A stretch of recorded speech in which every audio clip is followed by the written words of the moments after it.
Hey gang, I'm Mike Henry, and this is my Procreate 5X demo for the piece I call Slower Days.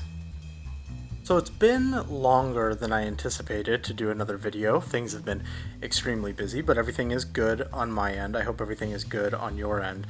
This is a piece I did a bit ago. We're going to be playing catch up on this channel kind of as I can get these videos done, but I am still posting things over on Instagram, so if you want to see the latest artworks, that's where it'll be.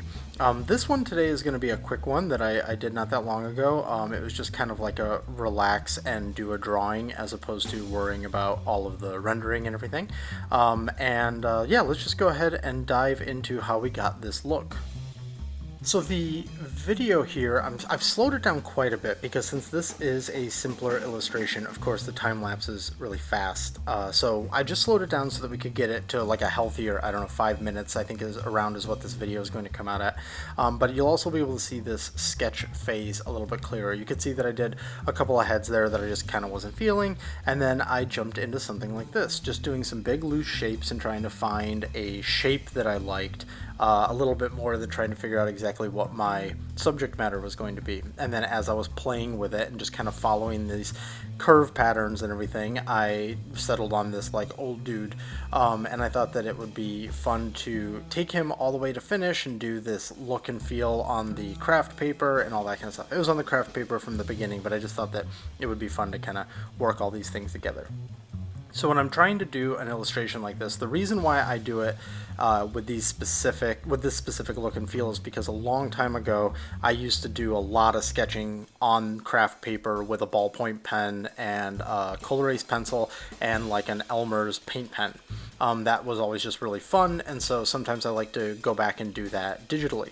Now you can see here this is already trucking along really quickly. We did the rough sketch over a photo that I've also doctored by adding a little bit of that vignetting around the edges, and I play with the saturation a little bit, but it's a photo of craft paper. And then I go in with a red, like pinkish reddish pencil. I use the fat pencil that I use in lots of things, and then I keep it rough and then move into the lines. The lines are also done with a fat pencil because it's also very similar to how a ballpoint pen works. Then you can see here that I did it in a very dark blue to try and kind of mimic the fact that like a Bic ballpoint pen like isn't normally pure black. It has like a bit of a bluish tint to it.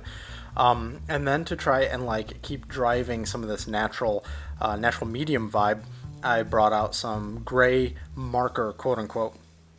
I can't actually remember what brush I used for the marker, but to be totally honest, it wasn't about the behavior of the brush. It was more about the transparency and treating everything kind of like it's a marker. So I believe it's a black, like an actual black that's just been lowered way down. I can't remember if I actually did a colorized gray or not, but I'm pretty sure it was just black. You could do it lots of ways, so those specifics aren't really that important. And then on the outline here, I actually used my turpentine brush to sort of create this paint pen kind of look. Some of it is done under the line, some of it is done over the line. That's for cleanliness, and then it's over the line in order to try and make it look like it is still natural medium. All of these little tattoos and stuff I just thought would be like a fun story to tell about this guy. He's in his later years, but he had a wilder youth kind of thing, and that was kind of the gist behind the whole thing. So you can see here I saturated and darkened the background a little bit. I wanted to get it a little bit more rich. Here I'm toggling things off for some reason, probably wanted to see something in there.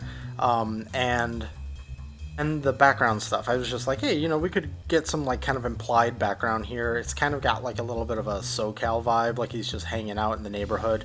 And that was kind of the entirety of the thought process. You can see here that the background goes through him because that is a transparent layer that I'm creating that gray with. So then we just erase it. And so here I just wanted to kind of make it fast and not overthink it so that it kept a little bit of the handcrafted quality. Obviously handcrafted things can be super precise, but when you bring in a little bit of that lack of precision, it can really sell that something is like handmade. So it feels like a sketch that I would have done at a coffee shop around the same era. You can see right there I tried to give him a soul patch for a second, then I was like, no, he's not a soul patch guy, and I got rid of it. So we're coming in on the home stretch on this. So last thing I want to highlight here is that every one of these brushes that I used in this are either in Procreate already, or they're in my brush set that you can download down below in the description. It's a free brush set and it's really small, but I use it for a lot of things. It's pretty versatile, so I hope you dig it.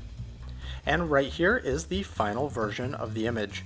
So I've done art in this style before on the channel, so if you've seen those before, then you've probably seen a lot of this. If you're new to the channel, this is just something that I do sometimes when I want to do a quick one. It's just fun. It's just something that's kind of nice to mix things up. The next video that you're going to see on this channel is going to be my sort of like aquatic woman thing that I did as a draw this in your style. So that's going to be actually quite a long video. I'm going to have to carve out time for that. But for now, we're just going to do this little quick one and have fun. I miss doing videos, so I hope I can find more time to do that. We'll see how things go. But anyways, if you're still on this channel checking things out, thanks for sticking around, and I'll see you on the next one. And if you're looking for me on the internet, this list of icons are all the little places you can find me.